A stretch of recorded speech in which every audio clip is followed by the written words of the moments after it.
Interference in Africa started with slavery.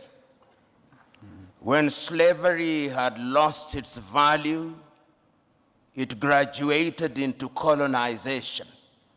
And that is the context in which Berlin must be seen, when the European powers sat in Berlin and divided the continent of Africa into spheres of influence. When colonization had lost its luster through a combination of certain realities and agitation from the continent, we regained our independence. But as John Henry Clark, that great African-American, said, we regained independence by mimicking European governance systems. And he rightly says, no African country will ever succeed on the basis of those systems. After that, the neo-colonial project was instituted. And all of us will remember Kwame Nkrumah's book, Neo-Colonialism, the Last Stage of Imperialism.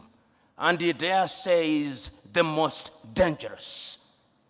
We are now in a neo-colonial stage when the European powers are at their most diabolical, when the Americans are at their most diabolical. And it's not lost on me that they'll be meeting in Hiroshima next week as the G7. And how do they interfere? They interfere militarily. They ensure that you in the military are trained in Sandhurst, are trained in West Point, so they affect your mind. They interfere diplomatically, sometimes through gunboat diplomacy, and that is why you see sometimes your typical European ambassador treats our heads of states in a condescending manner. They interfere through institutions such as the IMF and the World Bank.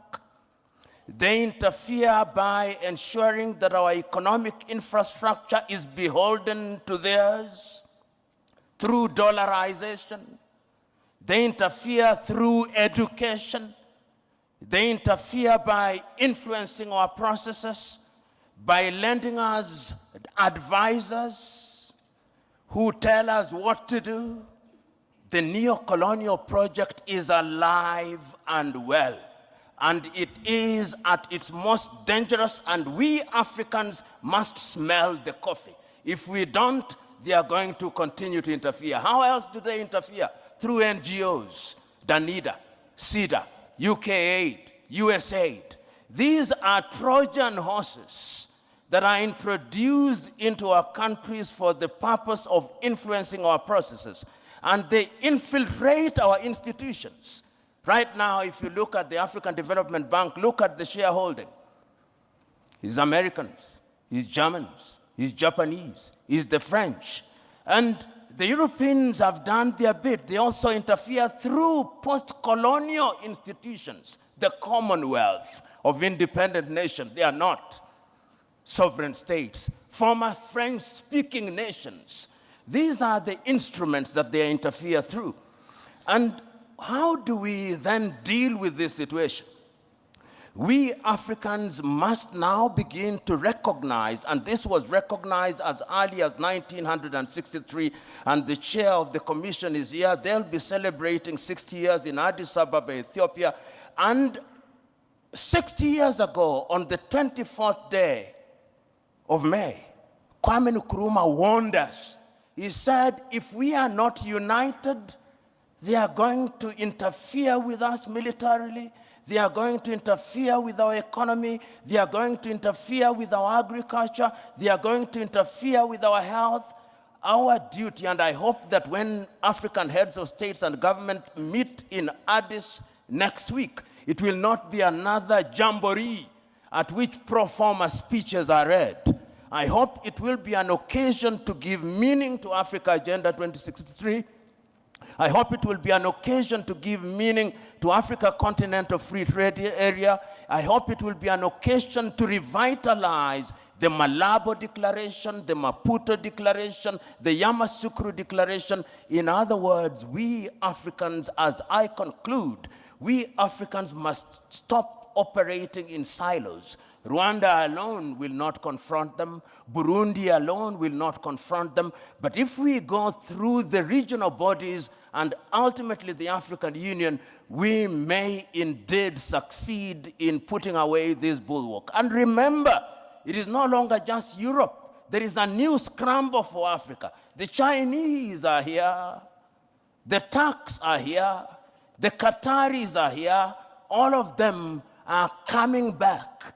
And the military bases that you see here is telling you that if you don't behave, we are going to use force. Sometimes I wish, and I'm saying this seriously, that we too had a nuclear weapon, because that is what Europe and America understands. The impact of European and American and Russian and Chinese interference is a raw wound. It is not something that is in the past. It is something that is happening as we speak. And therefore, when we speak to it, we are speaking to it to warn ourselves of the reality. When we speak about the Danidas and the NGOs, these are bodies whose raison d'etre is to ensure that we remain in a perpetual state of begging. That is what we are doing to warn ourselves. And we are not for 1 minute saying that we will shut ourselves out from the rest of the world. What we are saying is that we must define how we engage with the whole world. And we are saying that as individual countries, we are weak, and the rest of the world wants to operate and to deal with us in our weak state. The United States of America are dealing with Rwanda on second-hand clothing. Rwanda cannot resist them. Burundi cannot. Kenya cannot. Uganda cannot. But if we are East Africa with a population of 300 million, we can. If we are SADC, we can. If we are ECOWAS, we can. So this is what we are saying. And we are saying further that going forward, we must also recognize our internal weaknesses. And what is our weaknesses? Chinua Achebe said it very well. The problem of Africa is simply and squarely one of political leadership. The rank of many political leaders in Africa are thieves. Let's call them by their name. They are thieves. They are individuals who are not interested in the interest of this country. And as long as we continue electing such individuals into positions of power across Africa, they are going to be manipulated. What then is the responsibility of the citizenry? The responsibility of the citizenry is to make demands. The chairman here, I hope he has received the several letters that I have written to him. I've written several letters to his organization, talking about the role of the African Union in peacemaking. I wrote to the chairman only last week about the situation in Sudan, saying we must solve our own problems. And I want to see a crusading African Union, so that it's not the Americans and the Saudi Arabians who are summoning them to Jeddah. It should be in Addis Ababa. In a nutshell, Joe, what I'm saying is that we have a responsibility to ourselves, both at the leadership level and at levels of the civic society. We must be engaged in a positive manner, and we must keep on shouting without being diplomatic, because diplomacy is lulling us into a false sense of security. And lastly, I want to say this. When foreign powers come, we must always be reminded of these goodies that they bring to us. It used to be said of the Trojan War that even when the Greeks bear a gift, they do not mean well. They never mean well. And the sooner we say it, recognizing the external threat, recognizing the domestic weaknesses, the safer we are. Right now, as I conclude, there is a group of experts going around East Africa collecting views about the constitution of East Africa. I've just written to them this morning. They are leaving Kenya. If you ask 10 Kenyans, possibly only one knows they're in Kenya. Then they will be going to Burundi. If you ask your typical African about Africa Agenda 2063 out of 10, if 2 know about Africa Agenda 2063, you'll be lucky. If you ask them about the Africa Continental Free Trade Area 10, if 2 know, you'll be lucky. In other words, we are not doing well. And I'm going to be blunt at these functions. If you ask the chair of the African Union who funds the African Union, possibly 60% of the budget is externally funded. He who pays the piper calls the tune. That is the reality of the world. We must begin to pay for our own things in order to be understood and to be respected. In other words, Africa recognizes the need to define herself and to define her agenda. And I do not begrudge nations that define themselves and their agenda. Ronald Reagan once said it, and I agreed with him, that every nation does what is in her best interest. And I have no problem with that. The problem that we have is that at critical moments in African history, we have failed to seize the moment. You will remember in 1917 at the Champaran campaign, Mahatma Gandhi told Charlie Andrews, I do not want you to participate because at this point in time, the Indians must believe that they can do it themselves.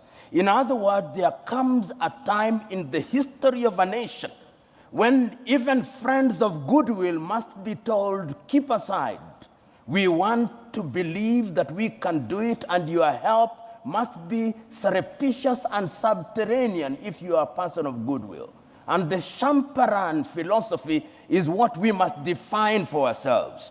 In the year 2005, the former Prime Minister of Britain, Tony Blair, put together 17 individuals in what was then called Our Common Interest, the report on the African Commission.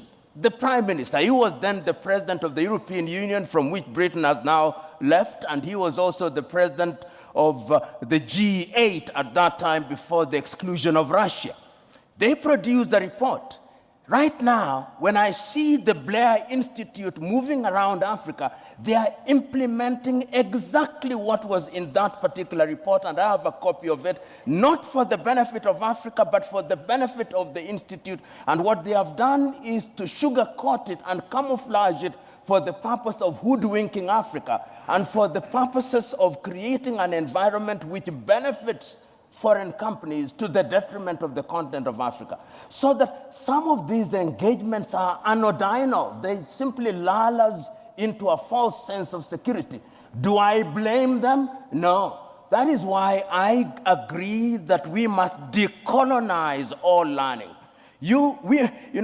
I don't know who said it this, that if you have that the happiness of the slave is the comfort of the slave owner. And I'm saying that if Africa does not recognize this, then Africa will never recognize and realize our potential. The saying goes that if you behave like grass, goats will eat you. And many times we in the African continent behave like grass, and we are fit for eating. And that is what I'm saying, going forward in a strategic engagement such as this, it is incumbent upon the continent of Africa, and remember I said there is a new scramble.